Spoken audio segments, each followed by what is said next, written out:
don't think it was Byron iron, but it was just some kind of small robot for chipping. And when the robot tried to hit a spot that was just here, right in front of it, it averaged way closer to the hull than, and if you think about it, how are you going to be able to hit this spot right here consistently over and over and over again, or are you going to be able to take a shorter swing with a different club and hit that spot right here? I'm just trying to maybe change your thinking around the greens as well. With that much break, I would, you know. Because this is more like a putt. I mean, it's really like a putt. That's what chipping is for. I had you bring some of those other clubs, but maybe even a 7-iron, just to get it, just move it on the green, just enough to get over this little hump, but then roll all the way out. Yeah, that's true. I mean, you want to run it, you want to get it going, but you still have to. In my eyes, I would have to get me to chip it. I'd have to go down that where it breaks. I'd have to look for that break. Just for like run it up comfort thing, I guess. Yeah. It's going to take the speed off of the ball. For one thing, to get up on that mound, it's going to run back down. You know, like his ball went in because it was on the right angle. Right. It's all angles, you know, as far as getting it in there, up in that near that hole. Because if you're going to go too much at it, it's going to break further away. It's going to run. The run out is going to be much further. You're letting the hill take some of the bite out, in my eyes.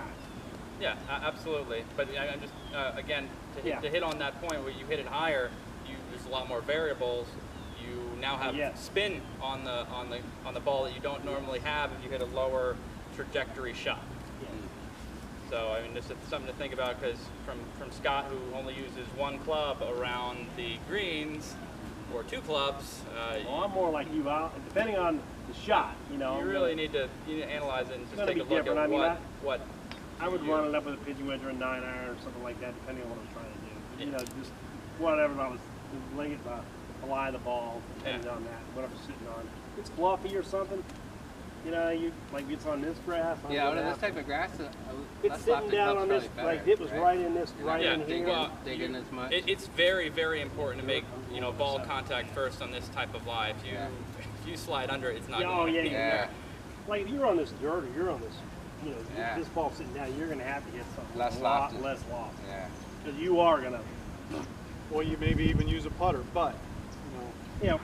So what I see, and what I have seen out of at least 2 people, is when we get a really wide stance, and John and Brian, I can see it, when you get really wide, wider than your shoulders for your stance, your hips don't want to work properly, because you can't really turn it takes a longer time to move and turn your hips at the same time. It's better with especially a 7-iron to have a little bit more of a narrow stance so that you can shift your weight properly. If we have a narrow stance, we can move our weight back and we can move our weight through a lot easier. Why you're hitting behind the ball so much is because you're not shifting your weight to the front fast enough. And partly